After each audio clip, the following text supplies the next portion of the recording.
Halo, selamat datang di Virtual Classroom Ayuvi Purnawardhani. Pada hari ini kita akan belajar tentang apa saja sih aspek-aspek dalam bidang sales and marketing. Nah, teman-teman, aspek dalam bidang sales and marketing itu terdiri dari dua hal, yaitu aspek esensial dan yang kedua adalah aspek opsional. Nah, kita akan bahas dulu apa sih definisi dari aspek esensial.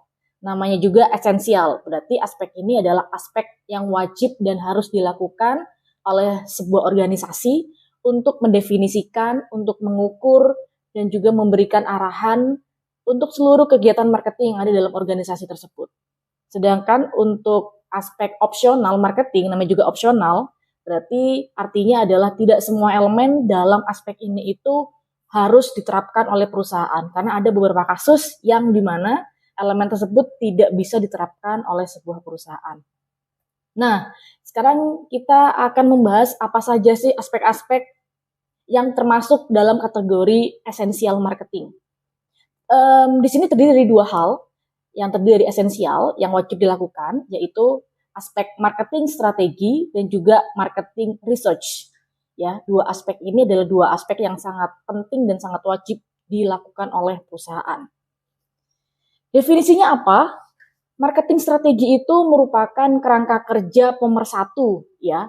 Kerangka kerja pemersatu framework yang gunanya untuk menganalisis, mendefinisikan aspek-aspek lain dari bidang sales and marketing.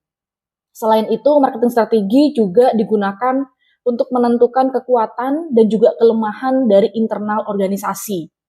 Kemudian juga digunakan mengidentifikasi peluang dan ancaman apa dari luar organisasi.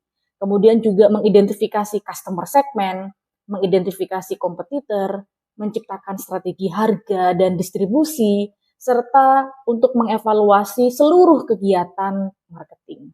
Apakah sudah sesuai dengan goal-nya atau rencananya atau tidak.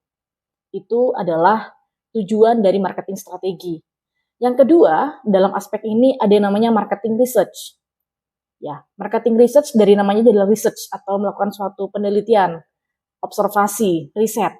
Jadi intinya adalah menyediakan kerangka kerja untuk melakukan suatu riset pemasaran dan bertugas untuk menganalisis data dari penjualan dan marketing. Yang kedua, juga digunakan untuk menghasilkan sebuah temuan riset yang bisa membantu tim marketing dalam membuat konsep, dalam memahami pelanggan dan juga perilakunya, untuk menyelesaikan fitur-fitur produk yang sudah direncanakan atau yang akan dibuat, dan juga untuk mengukur indikator kinerja pemasaran. Oke, itu adalah dua aspek dari essential marketing. Sekarang, untuk aspek yang optional marketing itu terdiri dari 4 aspek ya. Yang pertama adalah digital marketing, yang kedua adalah aspek corporate sales, yang ketiga adalah retail marketing, dan terakhir adalah branding and advertising. Nah, definisinya apa? Jadi kalau untuk digital marketing, ya namanya digital marketing, jadi aktivitas marketing yang menggunakan alat elektronik yang terhubung dengan internet. Dan ini digunakan untuk bisa engage dengan konsumennya. Alat elektroniknya apa saja? Contohnya bisa menggunakan komputer, tablet, dan juga smartphone. Smartphone, ya. Kemudian juga digunakan untuk membuat dan mengelola website dan mobile apps dengan efektif, serta untuk mempromosikan produk atau jasa melalui berbagai channel online. Gitu. Jadi juga bisa digunakan untuk mempromosikan dengan berbagai variasi channel yang bisa digunakan untuk berkomunikasi langsung kepada konsumennya tanpa ada jarak atau waktu, begitu ya. Nah, kemudian yang selanjutnya adalah corporate sales. Ini artinya apa? Jadi ini merupakan kegiatan untuk membangun hubungan bisnis yang kuat, ya. Kemudian juga untuk menginisiasi adanya kerjasama dengan perusahaan lain untuk membantu mereka melihat value dari produk atau jasa perusahaan. Jadi berusaha untuk bisa bekerja sama, ya, dengan tujuan supaya dengan adanya kerjasama ini konsumen bisa melihat value dari produk atau jasa perusahaan kita masing-masing. Kemudian yang ketiga, juga bisa melakukan negosiasi yang efektif dengan perusahaan lain sehingga bisa menghemat biaya, bisa menghemat waktu, sumber daya, dan lain sebagainya. Kemudian aspek yang ketiga tentang retail marketing. Ini aspek dalam optional marketing aspek ya. Retail marketing itu adalah kegiatan marketing untuk mengajak atau membujuk end customer untuk membeli produk atau jasa di toko atau di gerai atau pokoknya di lapak-lapak yang fisik gitu ya. Kemudian secara efektif juga bisa mengelola rantai pasokan dan saluran distribusi untuk meningkatkan jangkauan dan penjualan perusahaan. Gitu. Jadi namanya retail marketing yang berhubungan dengan penjualan secara langsung kepada konsumen, kemudian juga bisa mengelola rantai pasokannya untuk meningkatkan jangkauan pasar dan penjualan perusahaan.